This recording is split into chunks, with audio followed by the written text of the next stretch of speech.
All right, I pressed the record button. Awesome. All right, everybody, we're talking. All right, let me make sure I get this right because I don't want to be that other fucking white guy, bro. Durrell Hearns. Yeah, you did great. That was good. Hey, fucking hey, man. I was gonna try to be like, hey, Daryl, but then my dumb ass would have actually called you Daryl or some shit. Right.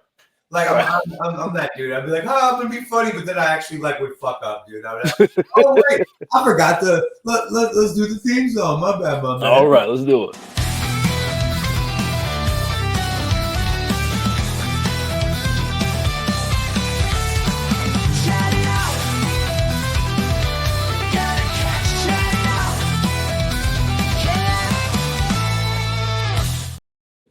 Do you recognize the theme? It was. I don't recognize the theme, but it was good. It was catchy. It's actually inspired by another comedian I interviewed. Like one of his things was him just like terribly singing by memory the Pokemon song with like a real fan. He's like, gotta catch them all, and just going off hardcore. I was like, holy crap, dude, that might be the theme song for. And I do stupid AI music on this shit, so I just put in a few words. My stuff is like 3% my talent and like 97% AI, man. So I get you. You got to give AI the credit for that. But yeah, that was all AI. But that was inspired by another comedian. It was absolutely like, I was like, dude, that's the song, bro. I'm sorry. It's good. It was good. So how long have you been a comedian, sir? Oh man, it's going on 7 years. It's been a great journey. I really love it. Let's go ahead and get your props out the way. You are a veteran. I guess we just celebrated your day. Oh yeah, it was fun. Enjoy, dude. Do you I know I have buddies that hate the fact that people fuck up Memorial Day and Veterans Day. Like, bitch, I'm not dead yet. Don't I'm not, like, I'm still here. Right.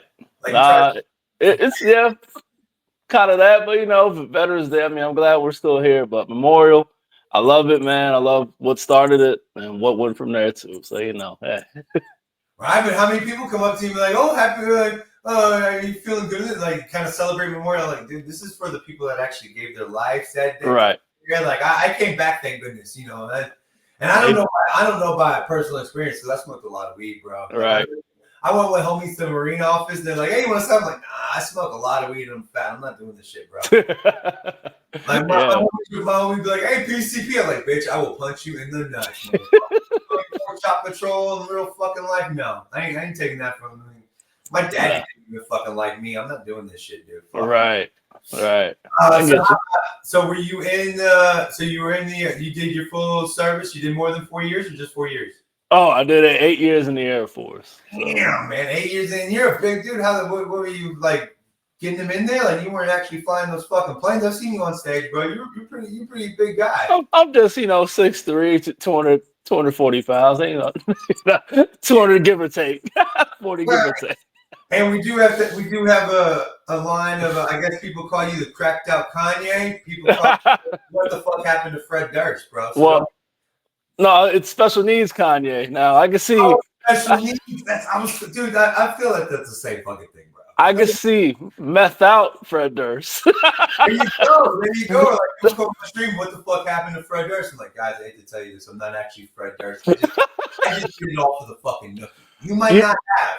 But I put it all into the nookie, bro. You know what? You could. I can see you like you're what Fred Durst should have turned into. That's what. Dude, I'm telling you, I want to meet that motherfucker and shake his hand. I feel like 80% of my getting laid is because of Fred Durst. Even I have a son right now because of Fred Durst. Like, I'm playing like that dude's my hey. They can't. They didn't do a meet and greet. I'm like, dude, I've seen you in concert before. I'm not just going like. No. I need to go and meet you in person and shake your motherfucking hand, Fred. Right. You got to keep rolling. And what's funny is when he's like 10 years older than me, bro. When he came out, I was the fat Fred Durst because I was like 300 pounds in the fucking like 7th grade and shit, bro. I was a big kid. Look just like this, just minus the beard. I wear the red hat and everything. Like, oh, the fat Fred Durst. Like, all right, now I'm the old Fred Durst. Like, how the fuck did I just? I feel like I just glazed over that motherfucker somehow. I don't know. So I do. How do the? I was watching some of your sets. How do the hosts feel about you? Kind of like sometimes you roast those motherfuckers as they walk away. Like, how do they enjoy that? Roast? I mean, it's usually somebody I know. I'm usually nice. Okay. I'm usually nice. Like yeah. It's not if I don't know you, I'm not going to be like, look at this person. I knew there could be something. That's why I wanted to ask you about like everyone else. Like, man, I hope he knows these motherfuckers, dude. Because if I got like, yo, bitch, I don't even know you like that, dog. I made that mistake probably my first time trying comedy. It was when I lived in North Carolina. I was actually still in the military. Worked night shift. Had to ask my supervisor at the time, hey, can I try out comedy for like, and they allowed me to. So, you know, thank them very much for allowing me to try it, you know, at the time. And I couldn't do it consistently. Like I said, I work night shift. I'm not going to be like, hey, every Thursday I want to go do this mic and stuff, you know, but yeah, I tried it out first time. And, you know, there was the host was a female. She was like a big girl, right? Mm-hmm. And I just made fun of that for like at least 2 minutes. And she hated me for the rest of the night. So like, yeah, we're ruin that opportunity. Number one, you can't say nothing about like, dude, like I swear to God, man, I don't if I think a woman is pregnant, I won't say that shit until I see the baby drop out, dog. I understand it, man. Like, God forbid you mistake and be like, oh my God, what do you do? Bitch, I'm not pregnant. Oh, I should. I didn't ask though. I kept going and going and going. You gotta keep. That's the part of this game is like no matter what happens, you just keep going. No, and let's remember. No, this is my first time doing comedy, so it wasn't even really. They were street jokes with no punchlines, so it's just sincere pow. In real talk, you know? The way I look at it, dude, I have said jokes or said stuff to a woman where it's been complete fucking silence, which is way worse than 10 people not saying shit to you. Yeah, like that one person, I just being like, oh, that didn't land at all. This conversation is over, isn't it? It's my shot. Yeah. Okay. Well, that's the bad part too, because I know it hurt because like it got laughs. That's the bad part. Yeah. So you roasted somebody that you don't even know. You're like, ha, you a big girl, and just roasted them and like getting laughs on top of it. You're not even a comedian yourself. You're just a airman that loads bombs at nighttime, and now you're loading bombs after you're done roasting the host. That's, you know what I'm saying? That's what loading bombs to load bombs. Now, was you word when you asked to go do comedy to your sergeants and stuff? Was that the first laugh you got comedy wise? I've always been goofy. Like I've always been doing. That's always been my thing. Like your sergeants were like, yeah, go ahead, try comedy, dummy. Yeah, great, man. Nah, they knew. They just understood how I am, I guess, or they just wanted me to try something, get out of my head for a little bit, because you know, I was one of those like down and dirty, like, hey, I'm military. I'm gonna get to work. I'm gonna do work. I'm gonna learn every aspect of this job, and just to hear me say, hey, can I try comedy? Probably sounded different to him, you know. You know. I think that's how you have to. I mean, again, I have no experience in this shit. I smoked a lot of fucking weed. Yeah, I get you, man. You have to like fall in line and do as you're told, and like you have to be every dude I know that's been a success in the army, or in the military and the Marines or anything. That's how they've been. They just put their head down and did as they were fucking told. Mm-hmm. So I need to do this. I need to do this. Not a problem. Let's go do this. Blah blah blah. Yeah. So it's and like I tell my kids, like you can't always be top dog. Sometimes you're gonna have to shut up and listen. I'm not talking about me. I'm talking about in life. In life, yeah. I like it. Before I started doing this stuff, I was a chef, and I can't tell you how many Gordon Ramsays you run into that they think you're the shit. Yo, bro, I'm gonna knock you out, dude. What are you talking about? I don't care if you cook better than me, bitch. Yeah. You know, it's all just like comedy. You know, cooking it's a preference. You know, maybe Ramsay's good to that person or that person. I might try Ramsay and be like, well, who made this? You know, I might turn into him real quick. You know? They ought to be showing are fucking Mexican, Latino people in the kitchen because those motherfuckers are mean. Dude. I can't tell you how many people I have fought calling me Gordon and shit. Like, bitch, my name is Keenan. Right. Can you help explain it? Like, bro, I can sound that shit out for you if you want me to. But I swear to God, you call me just fat again, we're fucking fighting, dude. There you go. It's like, dude, I had a chef on boy. And he was with this girl, and every time like, hey Nick, she'd be like, hey Nick, bro.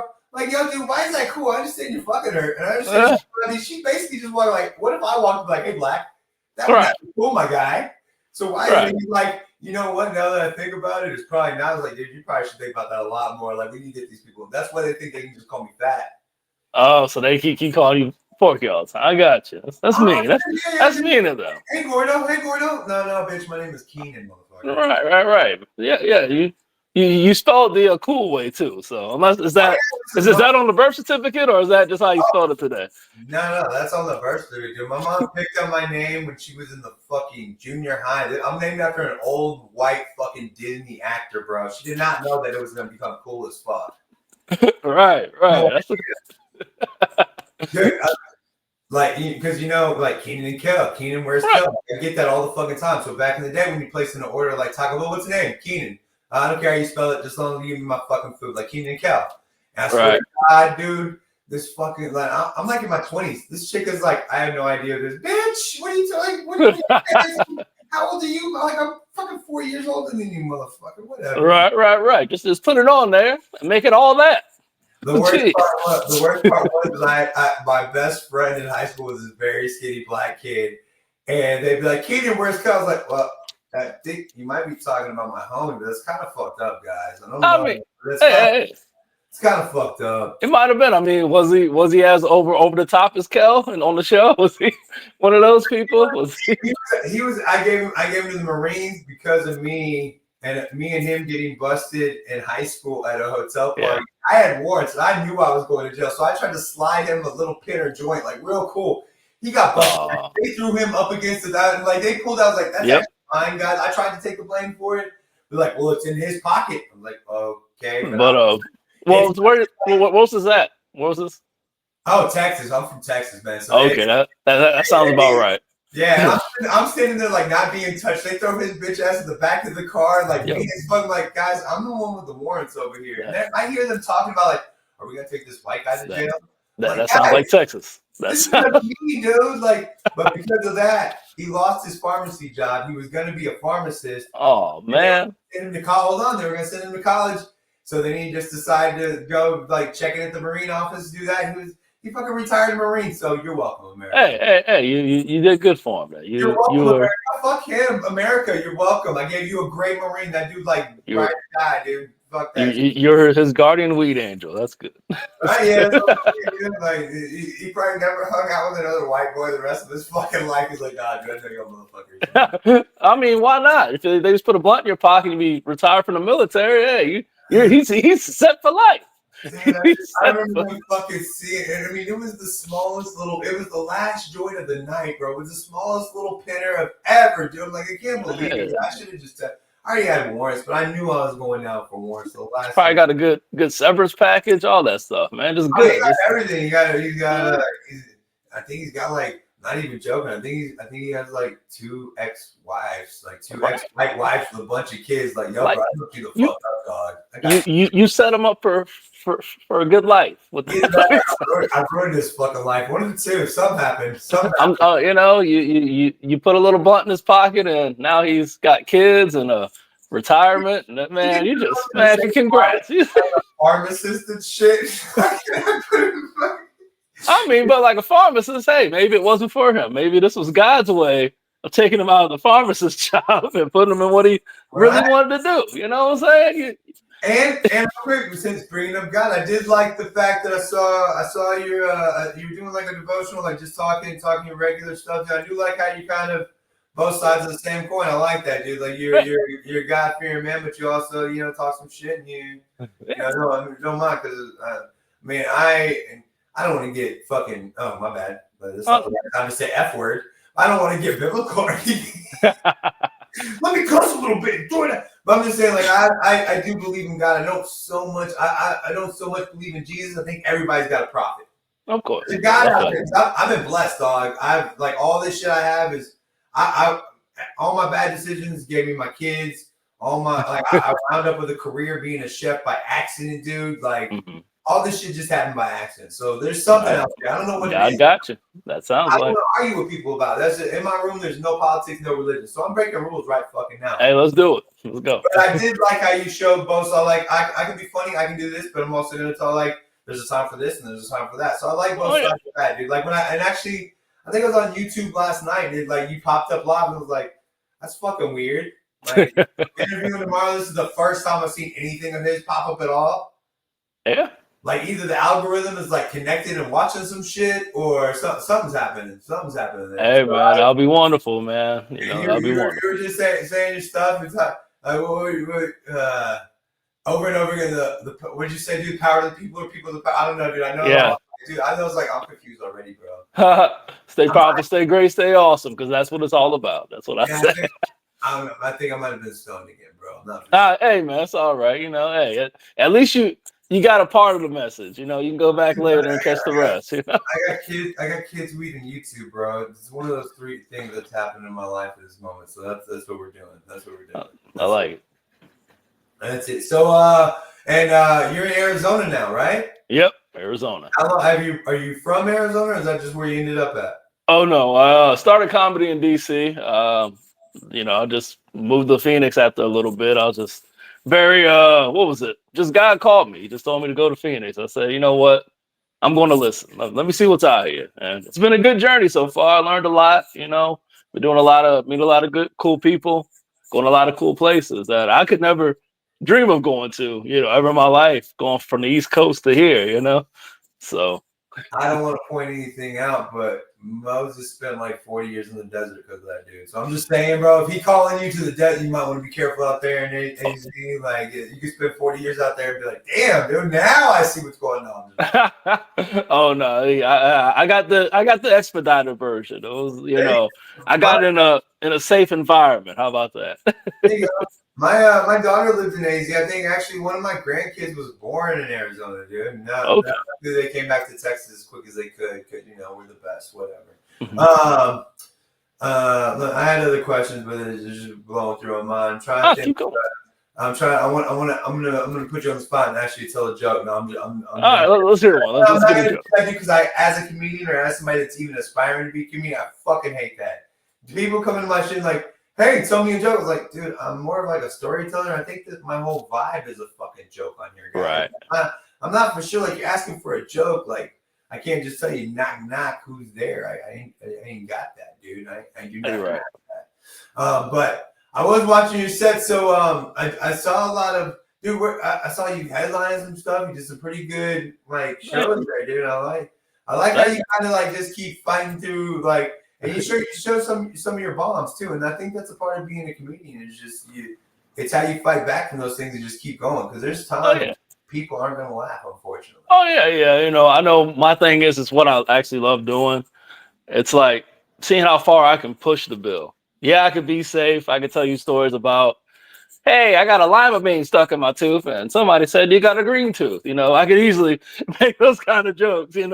Easy stuff, but I want to see how far subjects, and I know there's subjects in there that some audience are going to laugh at, some aren't going to, but even then you got to know where I'm at. A lot of those are open mics, you know what I'm saying? So, it's usually just comics and maybe like a family sitting there, maybe some people sitting there, I do want to warn you, there were a couple of sets where I want to keep that mic stand away from you, dude, because you were stroking that mic stand kind of hard, bro. Like the first one I watched was like, damn, dog, quit. Like, I mean, literally, I was like, no. And then I watched it, I was like, he's doing it again. Don't do that, bro. It's like sitting there, like, jamming out and doing some white boy dance to my fucking music on this stupid shit. I'm like, dude, I'm sucking a couple dicks right now, bro. But thing to be doing right now, my bad. My bad. Yeah, it's just that's one of my favorite things to do. It helps guide me. I don't know if you heard that second live. I was in a car accident, so it helps me remember my jokes, kind of like going through the motion and bringing my stuff in, So that's one of those tips I got. I do like to talk to all the comedians I reach out to. Have you checked out this Plausible Comedy yet? Plausible? No, not yet. I haven't heard about that yet. Plausible is pretty. It's like an online it's like an online comedy club, dude. People are doing shows and like people like you. There are other comedians on there. You can like work out jokes and like they are a little bit older. They're right now at least a couple of workshops and stuff I went into. Like one like a lady made a joke about transitioning or transitions, and some of the guys and some of the people were like, well, they know what transition is. I'm like, are y'all saying that because y'all don't know what it is? I feel like anybody like my age and under will understand that stuff, guys. I look like I fit in with this crowd, but I'm actually only 41, guys. I mean, You said 41, so yeah, meaning around the same age, so I understand. Yeah, So, I just look 65, dude. Like, dudes have literally hit on my women in front of me and said, "Oh, I thought that was your dad." Bitch, oh no, dad. dang.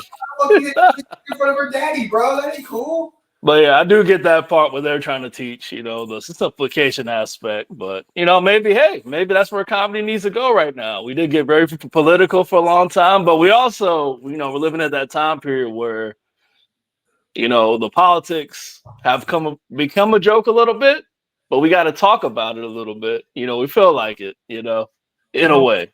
And with all the avenues out there, like, you can't really, like, nobody can really cancel me except for YouTube. And if they cancel me, I can always just start another channel. I'll put it back up again. It's just YouTube, and hey, I sometimes, like I said, I'll go to I have like a portable speaker. I'll literally plug my mic up, roll up to random street corners, and just start telling jokes and just leave afterwards. People never see that. I did a podcast from Waffle House every Wednesday night for like 3 years. You get it. Yeah, just because everybody fucking sits in front of a green screen or does this, like I wasn't like, this wasn't an interview show. This was just me and my homie talking some 90s shit at Waffle House. Like we get stoned every Wednesday, eat a shit ton of food there. Like 3 years, bro. I got 3 years of fucking YouTube of called WafflN OUT, bro. And it's literally just and it's just sitting there like I have like 3 years of like Thanksgivings, 3 Halloween, 3 Christmases. So I literally every Halloween, every Christmas, like, boom, there you guys go. That's our freedom of expression right there. Even though they try to take it from us, you can't say certain things, but you can, show certain things. You know what I'm saying? You can hint at certain things, which is weird to me. I'm like, that was the appeal of YouTube. You could put any video out there. You remember that? Like 07, 08, 09? Like you could put anything out there, cuss words, say anything, and you aren't beat up for it or nothing. But nowadays it's like full censorship almost. It's you know what I'm saying? Like, I try to let my kids like, dude, I was bullied. Like when I was a kid, I was bullied. I was 300 pounds since like, dude, I got a vest right now from like the 4th grade that fits me. It's just kind of tight right now. That's how big I was in the 4th grade. Like a vest from the 4th grade should not just be kind of tight. It should be like you can't get your ass in it. But I feel like that's what made me kind of who I am. The fact that did he bounce?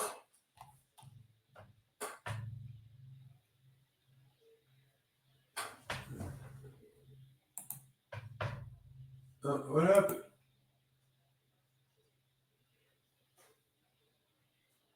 Hold on. What the fuck happened? Lickety. Hold on, man.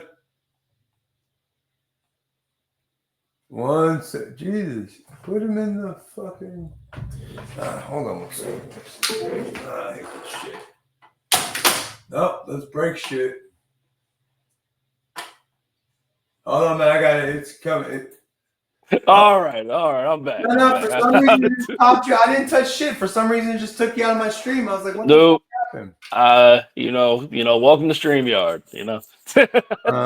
welcome to free StreamYard. Let me tell you how that shit happened, dog. At the beginning of the month, I knew I had a bunch of interviews coming up, so I was gonna pay my StreamYard bill and make sure I didn't have that little logo in the corner or the side or whatever.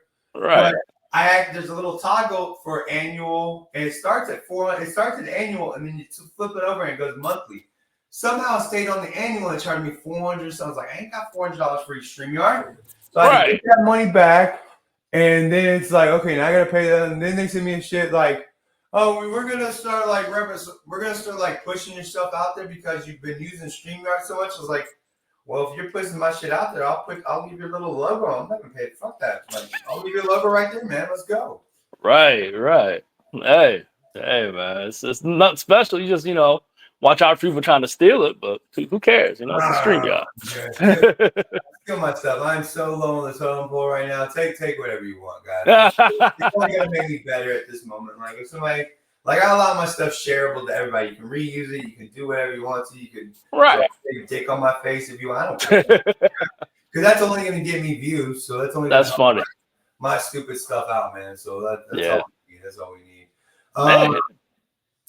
Shit, what was I talking about before? Dude, like seriously, you just like I was sitting there talking, then you're like, boom. I wasn't touching nothing. How the fuck did you go away, man? I don't know either, man. That thing just wanted to take me out for a minute. It's like, hey, you're talking about censorship. Get out of here. Well, right now. Well, we're just recording, like, so it's like we're just that's nothing going out to anybody at this moment. Like, we can't, they can't. Those drones aren't seeing us or anything. Get out of here. That's what happened. That's what... So, have you found any like again? I'm a white dude named Keenan, so I definitely I get it, Keenan. I definitely lean into that shit a lot, dude. Of like, course. You know, so like as soon as I walk inside, like, are you surprised I'm not a black dude? Because I get that a lot. Like, and literally, when I used to put my stuff on like Craigslist trying to advertise myself as a chef, I would get more business with this fucking white face in front of it than just Keenan cooks for you. You're right. It's fucked up, dude. It's messed up just to say. So do you find any things like, you know, things you can't say, like it's tougher in white rooms or some shit like that? Because I hear comedians saying like, you know, and again, I just go to open mics. I have no idea the difference. I think you're a little bit rung above me, dude. I've done open mics like 4 times, dude. Of course. I always hit them, but like, you know, for me, I noticed certain rooms is just they want you to more direct. You know, I'm like, you know, I'm not a private school guy, but you know, college, all that kind of stuff, read a lot. You know, sometimes my jokes span for a while. I kind of explain them a lot sometimes, you know what I'm saying? So that's when it kind of kills the momentum a little bit. But room wise, yeah, I gotta, you know, for my thing, certain rooms they'll be like, oh, I get that. Ha ha ha, good play on words. Certain rooms are like, tell us about when you farted, you know, that's what they want. You know what I'm saying? Tell us about the fart. How did it stink? You know, that's it. You've seen my videos. My style is like, you know, even like the Jesus joke. It's like you actually have to read the Bible to know what I'm talking about. In a way, you know. I got a Jesus joke. Me and Jesus have something in common. Both of our moms weren't whores. My mama didn't have sex before I was born either. I'm the immaculate because I don't even want to think about that shit. Right. That's actually that's a good twist. I like that. It's a work in progress. You gotta feel out. It's funny how some jokes hit and some jokes don't hit, dude. Like no. You did good. I got one working that like whenever my son was born, everybody was like, oh, he's handsome, and so I thought, oh, he's gonna be a lady killer. So then I thought, wait, why do we use that? Why can't we call him like he's gonna be an OJ? He's gonna be a Ted Bundy. He's gonna be Ted Bundy. He's a lady killer. Like he's handsome. Not that he's not gonna actually. But I said that joke to like one of my cousins at Thanksgiving, and a year later, my uncle comes up to me. He's like, you know, if you actually knew what Ted Bundy did, I was like, have you been saying that for a fucking year, Unc? Like, are you obsessed with me saying, like, I was just making a joke to a cousin, like, just something I didn't get up and say that to everybody. I didn't, like, say, and he came up and he was like, if you knew what Ted Bundy did to those women, I was like, I think I kind of do, and it was horrendous, but it's a joke. Are we not too soon? Right. Yeah, it's too soon. What was that, like 60s, 70s, 80s? I don't know. I wasn't even born yet, man. That shit happened before my time, man. I don't know that stuff. Right. Yeah, I know my grandmother went. The first time I tried to like show my grandmother Married with Children, I was like, "Oh, Bundy, he's great shit." Ted Bundy was a murderer. I was like, I don't think they're the same Bundy. Dang, are they close to you? Is he a family member? Is Bundy a family? That's what it seemed like to me. They took that personal. Bro, I'm not for sure. I know all old white guys with a beard look alike. So I mean, I think it'd be like me, man. Was like one of your family members victimized by Bundy? I mean, is that what happened? I mean, we're like pretty women, dude. We didn't have a whole lot of pretty women. I mean, you see, most of the women in my family look like this, but with bigger boobs. That's about it. That's about it. I mean, hey, if he had a bag stop the road. No. He didn't have a bag. I think that was it. It is prerequisite. I got a rope. I got a knife. We're good to go, man. Where's the gloves at? That's hilarious, dude. That's hilarious. I call myself. You remember? Don't Be a Menace to South Central. That dude in the fucking the man pulling that glove off. I feel that way. I feel like I can get away with murder in the fucking convenience store sometimes. Like I That's funny. In my pocket, and you see it, me put it in, and you wouldn't say 10 words to me, man. You just oh no, hey man, you do got that look like you might need it, so that's just part of being nice. Like, right? They're like, well, he's either gonna steal it or we're gonna give it to him at some point. Like, right. He needs it more than us. Well, thank goodness. Yeah. See, do you have any family in Arizona? Or is it just you out there? Oh man, I want to get into it. There's quite a few of us, but I don't like bringing it up too much. That's like the way you made it sound like you were just out there. So I was just, Yeah, but it was like I didn't know till like my third year in Arizona. So I'm like, oh, yeah. Like I was just told this person's here, this person. I'm like, oh, thank you. I'm walking by these people and stuff. Yeah. Moms and other family members like, you just stop by, just like, how the fuck was it when you were growing up? Because that'd be weird, guys. If family members just showed up, they're like, hey, can I stay? Like, I know you, but not like that, my man. Yeah. But I was, I'm very independent. Like, if God told me to go to Spain and live there for a year, I'd probably be like, okay, guess I'll go. Or he said, Spain, get some paella. That's one of the dreams of my life. Eat paella on like the beach. Oh, love it. The way they like, I think I've watched like multiple Mario cook on the beach in Spain with like Gwyneth Paltrow on some PBS shit with my grandmother at some point, dude. PBS, yeah, because that was my training. PBS, yeah. Food Network, and my grandmother and my mom. That was my chef training. I didn't go to chef school. I learned from I had old wife's training. That was it. And literally my mentor, I was doing stuff, and he's like, were you trained by old wives or something? I'm like, she's like, because you do stuff just like my mama would. I was like, well, wow. This is how my mama taught me how to do it. My bad. Really. Right. Yeah. Is it that and like Bob Ross after? Is that what you be? Right. I used to have a Happy Tree shirt. You know that dude got no money for those shit, dude? Like every time you buy a Bob Ross thing, him and his family get no money for that shit. Hey, he's doing did it out of love, so I guess I do understand it. You're on a late night PBS show. His family used to be in broke PBS people. Yeah. Did you expect money? I mean, right. So especially what was that, like 80s, 90s when that came out? What was that? Bob Ross, it's late 80s. I know I used to watch him. I think he came on after the cooking shows. But my grandmother and grandfather had like a 13-inch black and white TV when I was a kid in their kitchen. And I used to watch every lunchtime. And I swear to God, there's this guy called the Frugal Gourmet. It's this old white dude that I remember watching every day. And you watch that guy cook, there's a mess everywhere, shit all over the place. It's like, holy fuck, that's how I learned how to cook. I cook. I make a huge mess. Everyone complains about my mess, but the food comes out good. It's a huge mess. That's PBS. That's the best part of it. They brought us Sesame Street, so the kids were learning. We're learning ABCs, and you were learning how to cook.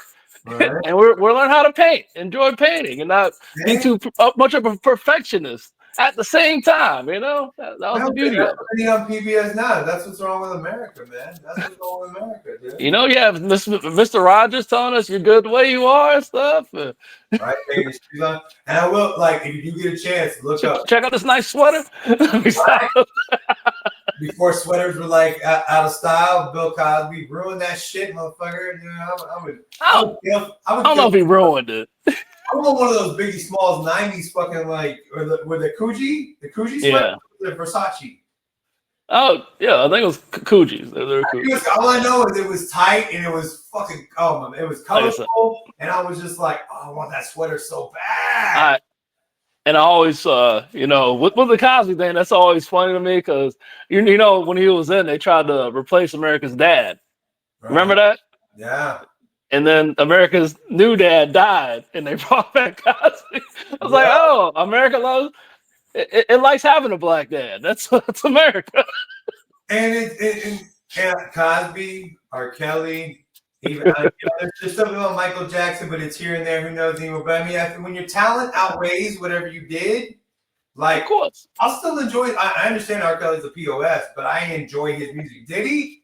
I could care less. Like, and people bring up Biggie now. I'm like, really and truly, Biggie could kiss a man if he wanted to. Biggie could, if that's what he liked, I would rather him just said that stuff instead of lying. Like, okay, if that's your stuff, like, you know, like you from the coast, like that dude taught me, like, I was like, Biggie Smalls can get laid, he didn't get laid. I'm just saying, like, it was cool at least two years ago, right? Like, it was cool. Like, yeah, everybody could be on that side, and out of nowhere, you know, just because Diddy does it, they're like, hey, nah, boo, no Diddy. I'm like, right? Well, I mean, I understand. Like, I think Diddy was more about like the force, like he was more of like a Weinstein of it all or some shit. Like, of course, you know that's Biggie, like if Biggie was with a dude, I think it was like consensual type shit. You know what I'm saying? Yeah, and that's like what I'm trying to say is like it's you know, it's the dark side of the entertainment industry. You know, everybody's probably had to do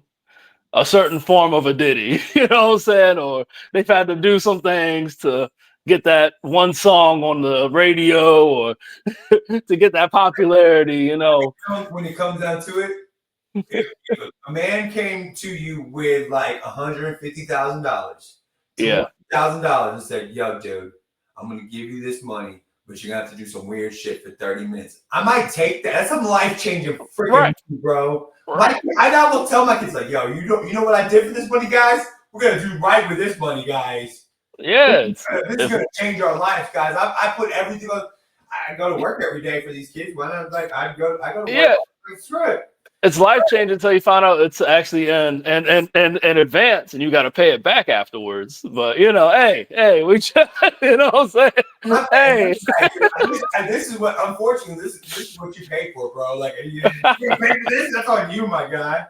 You know, they found out it's in advance. They're like, hey, yeah, your record or your deal didn't go too well, so you owe us $2 million.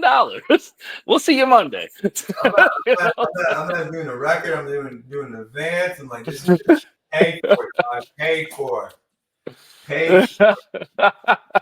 in pain, my guy. Paid but for. You know what? I'm not gonna ruin your dream. So you got it, kid. Look, dude, I get guys like, because I do these vertical lives on YouTube, and I get a pretty good amount of people coming through sometimes. And dudes have literally said like, oh, I wanna slap my stuff across your face. It's like, that's gonna fuck up your phone, dude. So do whatever you want to, dog. Right. If you're watching me, that's watch hours, dude. You do whatever you want to your phone. I ain't gonna watch you that. You do if this is what you want, dude, go ahead. Right. But yeah. But you know what? As I always say when I talk like that, you know, God is good. So just you know. That's what I'm saying. You gotta cover both sides, bro. You don't want to be like, what if something happens, dog, and you go up and be like, yo, man, you just talked about this stuff with this guy, man. This is not cool, dude. Yeah. You gotta take a time. I was like, but I said this, man. All right, my bad. I forgot about it. But no, I'm just saying God is good. That's all. And my God is a nice God. Like he is, like he always forgives. He always loves. Like he players. One of the slogans of my channel is "Players fuck up." Got that day in the next Friday. The shirt's on players fuck up. Right. Every time I do, it's like, oh, players fuck up, dude. Like, I didn't record that girl's scratch up. I was like, see, players fuck up. Oh, so you're kind of like we call it a GameStop, basically. Power to the players. Players fuck. That should be the new slogan right there. If that's a new slogan, dude, I've trademarked that stuff in my YouTube. I'm gonna be talking to them. Like, yo, y'all can watch if y'all been watching YouTube, because I say that almost every day, guys. Games. Y'all are free my stuff, guys. And again, I love you. You got good crowd work, dude. Yeah. Thank you. I feel like you're just because like me, dude, I'm a good conversationalist. I can just keep talking and talking and talking. So did you find yourself like an easy transition from good conversationalist to comedy and doing that stuff? Because that's what always scared me. It's like, oh, you're so funny, you should be a comedian. I was like, I feel like I'm more funny like talking wise. I don't know if I'm funny in front of people stage wise. Oh yeah, I understand that, but you know, it takes time. I mean, you know, comedy is a skill. It's a craft. You know, you can't really master a craft. You could be a master of it. Even a master knows they didn't master a craft, you know? Right. But even with that, like it's just steps I had to learn. Basically humility in this form, because I started off as a motivational speaker / author. I had a best-selling book when I started. The Lazy Man's Hustle. It was had sold a lot of copies for a nobody from middle of nowhere, Virginia. Sold well. So it was a good time. But yeah, from there, getting into comedy without that ego of who you talking to, type stuff. But like you said, the conversational part, yeah, from the stage, you can start a conversation. I'd always roast people for no random reason, or they would say something during my set and do like an hour and a half on them for no reason. Like, oh, you want my show? Bam, bam, bam, But yeah, that was the fun part. But conversationalist to that, it's just, you got to know. For real, to succeed in comedy, Master taught me this. I had a good mentor for a little bit. He said you got to master yourself to be a master of stand-up comedy. So, in order to know yourself, you got to know who you are, know what you are, know what made you what you are, and that's where the funny is. What pain really got you to where you are? That's the funny part. It's not, for me. That's why I talk about. You've heard me talk about politics. You heard me talk about some crazy stuff like that. Right. It took me let me say, took me about what? Let's say about 4 years to really be comfortable making fun of myself in a way like this. Yeah, it took me years, like, to be like, yeah, well, I'm funny too. But it's because like I was listening to people that weren't in comedy telling you like, hey, yeah, don't talk about yourself even as a joke. You know what I'm saying? That kind of stuff. I'm like, dude, this is what I want to do, is tell jokes to people and make millions doing it. My best stuff in personal life and in professional life is self-deprecating comedy. Like I love it. Because I never pump myself up. Like I always size 13 shoe. You know what that means? Small penises. So that when they see it, they're like, oh my God, it's not as bad as he said it was going to be. I can do this. I can work. So they're never like disappointed, right? And then you start the joke there, and you blah, blah, blah, you get to go. Right. Yeah, like I said, it took me years to get comfortable with that. So the fact that you're starting off with that, that's good. But other than that, you're 300 pounds as a 13-year-old, you get very comfortable very quickly. You talking shit back. Like, dude, I used to, you ever see... Did you roll downhill a lot, or did you was it easier, was it easy to get around for you? Hell no, bro. It was huffing. Dude, I started smoking at like 12, bro. I was a huffing, puffing. Oh, man. Weed, but doesn't cigarettes, fat. Like, dude, my vices were all over the place. But doesn't smoking make you skinnier, or? No, dude. I was the type of fat kid doing cocaine when motherfucker. You remember that rumor back when we were growing up? Oh yeah, that's how Leonardo DiCaprio doesn't eat. That's how he doesn't eat. No, a true fat kid will eat on top of eating, bro. Like my baby's mom was like, "Oh, I feel so fat." I'm like, real fat people get offended by it. Real fat people would get as offended as a black person would get about the N word. You're so pretty skinny. You say you're fat. It makes fat people want to slap you in your face. No, I don't know about that aspect, but I promise. I think if I was skinny and I said I'm about to lose a foot, that would be as offensive. I'm telling you, dude. I'm telling you, as a fat person, other fat girls would hear her say, "I feel so fat." They're like, "Bitch, you're not fat. Look at you." You don't get it. My knees hurt every day.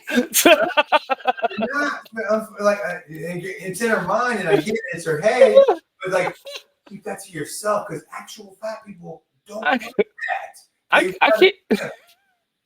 I can't walk 2 steps without profusely sweating. Just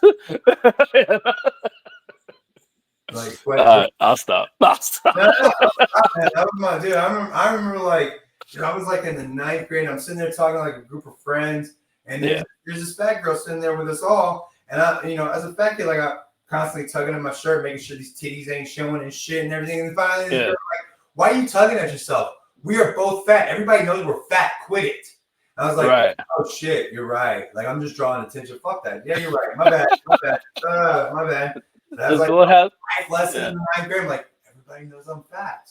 There you go. Just be out there. That's a part of acceptance. She helped you accept yourself. Oh yeah, That's like, a good friend. That's a great. She wasn't being mean. She was like, hey, she was like, yo, why are you doing that? It's like you're pulling at your shirt, you're doing this, you're doing that. Like, that's a real good friend.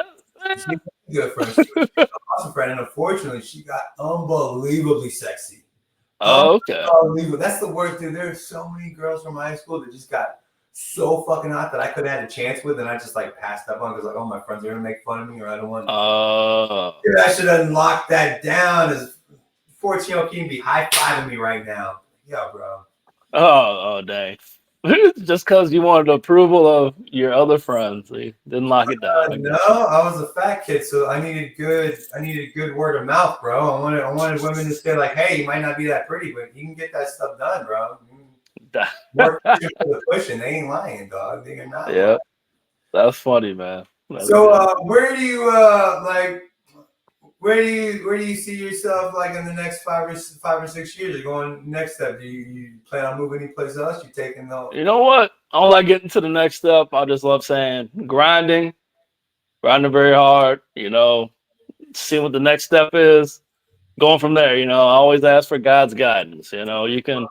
I could put anything out there and just be like, blah blah blah. But if I'm going against the Lord's will, I'm messing up. And what I forgot to ask you is, how's the comedy scene? I ask every comic, how's the comedy scene at where your local comedy scene? Because in my little comedy scene, like where I'm at, when I lived in the city, maybe I could get like 3 or 4 open mics a week. Now there's literally a Sunday and a Tuesday. Oh yeah. I get, it's weekly. Well, sorry, daily. We have there's a mic Monday, Tuesday, Wednesday, Thursday, Friday. Right. There's also a Saturday, but I want to make another. We'll find out. We'll find out if I want to get back into open mic hosting again. I got the equipment.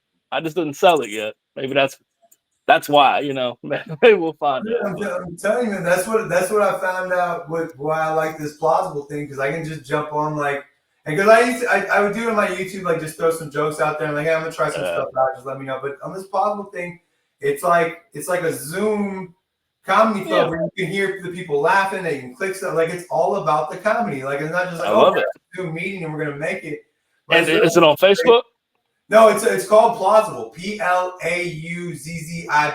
I'm actually hosting my first podcast exclusively on that thing tonight. Is it on? What is it? An app or what's it? No, it's its own. No, you just get on the internet, dude. It's its own site. This late, I'm interviewing. In a couple weeks, I'm gonna be interviewing the. Okay, it's like.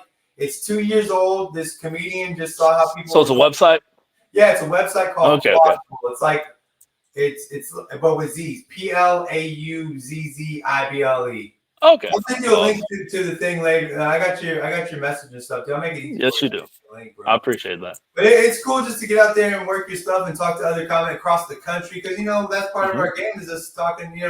Doing something like this where me and you were just talking together, and I feel like this kind of interview vibe is much better than interviews I've seen on pod. Like they're like, "Where are you from? How long you been here?" That's some boring shit, bro. We're supposed to be funny, man. Like let's get to the funniness. Let's show these people where you're funny at and how you're funny, and just a little bit of your stuff. And then I'm gonna have all the links in the description and all that. I appreciate that. Hopefully we get you a couple views and some people starting out. I would love to chit chat with you. If I could speak, man, I'll get that stuff going at some point. Hey, you're good. You're great, man. You're doing good. I can chit chat with you anytime you want to. Anytime you want to jump on and do an interview, dude. I would love to talk to you. If you want to host something on Plausible together or jump on the show, maybe something like that, dude. We can always figure some stuff out. I love talking. I appreciate that. All across this great nation. Even though I live in a different country, the great country of Texas. That's a good joke. I was like, "Where are you from?" I come from the country of Texas. Where are you? Bring it, motherfucker. No, it's all right, Joe. I feel, and like my poor daughter, one of my go-tos is every time we walk in, it's like, "Hey, how you doing?" Like, terrible. Let's talk about it. And she's like, "Oh, Dad, I've heard that." It's like, but they haven't heard that, sweetheart. It's not. There for you go. There I'm you go. That you're here, but it's not for you. It's for that pretty lady behind the desk that I'm trying to hit on right now, sweetheart. I'm sorry, you don't know that. That's funny, man. That's good. All right, so what's it like having a handsome father? Because my dad was ugly. What's it like, dude? All your friends like just ask about me and stuff. Because tell them like, it's not cool. It's not right. Like it's not appropriate. You're crazy. Durrell. Yeah. Oh, jeez. Oh, at the end. Durrell, see, motherfucker. At the end, you just mess up. Yeah, because I was thinking about it too hard. I was sitting there like, don't mess up with Durrell, but then you said Dan. As soon as I said, it's like, it's not Durrell, dummy. You pulled the mistake on every Durrell Hearns. There you go. There we go. Keenan Press, Durrell Hearns. Just two guys chit-chatting out. Please, everybody, go check out his stuff. I'm going to check out and see if we have any live comments. I'm going to pop out. I'm going to go over to the other thing so I can see it bigger because my phone is... I'm old and blind. I'm not doing that shit. Let's see here. We got Machado. Just looked up the site, and there you are in boxing. Oh, she looked me up on Plausible. Yeah, I know. Oh, nice. Thank you for looking me up. Join this stuff, guys. I'm going to try to get Durrell, a.k.a. Darryl. Oh, dang. That's messed up, Keenan. Over your head, because when your head goes, like now that I'm standing over here, I can see it better. The way your head pops up in that picture, it looks like you almost have like a bow, like a Minnie Mouse bow over your head, bro. There you go. For real, like, I just looked up, I was like, that dude wearing a bow on the top of his head? What's he doing? Like, I thought maybe like somebody put something above you or something like that. Now, I mean, that would be cool. I mean, hey, you know. Dude, forget it. Like, you gotta have something. I got Thug Life tatted on my belly, bro, and Simpsons lettering. You gotta get stuff going somehow. Dang, you said a Thug Life on your belly. Dang, I think it's dude, I did it live on YouTube too, dude. That I think it's stretched out. That probably it looks like Hug Life right now. Hug Life and Simpsons lettering. Boom. It says Hug Lift. Hug Lift. The hate you give. I also got a Loch Ness Monster tramp stamp, and I got the chef from South Park on the back of my leg, but he's not in because you don't want to have blackface. Doesn't raise. Does it? And like, I didn't even think about it because I thought the joke was that I didn't color him in because me and him. We look like twins if he's not colored in, bro. Oh, okay. That's what you're going for. You're going for. No, I wasn't going for that. My plan was to get the full color chef on the back of my leg. And the lady that was doing the tattoo at the very end, she's like, "All right, I'm all done. You sure you want me to color this in?" I was like, "Yeah." So let me check it out. And I looked. Oh my God, no, we look like twins, so it's perfect. And now years later, I'm like, she saved me from putting blackface on the back of my body the rest of my life. I mean, it's not black. I feel like you should fill it in the more. You know, the more your sugar levels go up. You know what I'm saying? So I'm being big. Although I don't have diabetes, and nurses always ask me, like, "You sure you don't?" I'm like, "No, I'm just fat, motherfucker. Like, I don't have diabetes. I'm just fat. You don't have to ask twice like you're supposed to." No, I don't. You know, maybe your next heart attack, you can feel it. Let me stop. All right. You're good. All right, so everybody check out Darrell. Now he's talking. Dang, Klingon, stop it! Why'd you say that about me, Klingon? Klingon. I took my son to his school, and we're walking around, and I swear to God, some kid said, "Look, it's Bob." Like that Beetlejuice. Like, this little kid, like, doesn't hurt my heart more in my life. This little, like, 8-year-old kid, like, I'm not wearing an outfit, dude. Oh, he got you good. It's just my bald head on my fat body. I look like that dude. Your stuff is funny. I hope everybody comes and checks out Durrell, not Darrell. Say his name right. Like, dude, and I like to get named as a guy that gets called Kenneth or Ken or blah blah blah. Like, it's the worst, man. So I can only imagine that you get that stuff all the time. I did like you joke, like, that's the first black dude to say my name wrong. yeah, it's true. It happens a lot. I was like, that's messed up, man. When my ex-wife used to like tell people, she's like, "Yeah, I got married to this guy named Keenan." They'd be like, "Is he a black dude?" And I used to think, well, now we know you're racist. No, my ex-wife was racist. They just don't tell you that shit like all up front. Like, you just have to find out over time that she's racist. I was like, damn, that's why they said that, because you're an asshole. My bad. But that's crazy, like my ex-wife, but from my worst decisions come my best things. I got a daughter, and then I got a son from my baby's mama. So we're good. We're good. That's awesome. But thank you, Durrell. You've been great. You've been funny. I hope you enjoyed the time. I hope we set you up. I hope this was fun for you too, man. I hope this was a better interview than mine. Oh yeah, it was a good time. Thank you, Kenneth, for having me on. Fuck you, Daryl. Like I used to like you, bro. Don't think we're friends enough now for you to roast me when I get off this screen. I swear to God, if I hear some jokes or anything, like, man, this fat old dude looked like he was the Unabomber, but like got old or something. An elderly Unabomber? That's hilarious. Fred Durst, Santa Claus, the main character from Pawn Stars, the makeup, pretty much any fat dude with a beard, I'm matching, dog. We're good. You got jokes for days, bro. Jokes for days. All right, well, we're gonna say goodbye to Mr. Durrell before he talks more. Yeah. See, I was checking how it says. Like, you did good. You did great, Keith. No, let me just get off the damn thing with you before I get even more messed up, dude. Bitch, let me get off this thing. Come on now. Oh, I'm talking about just ending the recording so it doesn't. It's keep recording. Keep recording. Keep going. I'm gonna play it off because players fuck up. I can care less. This is what you get with my channel. It's cool. I got a subscriber that's name is bitch. What did you do? Oh dang, that's a weird name. Her name is a 4-foot dwarf boss, but I saw it as 4-foot water boss. So now her name is 4-foot water boss in my chat. That's funny. Where the hell is that? Everything just clicked off, dude. Everything just clicked off. I got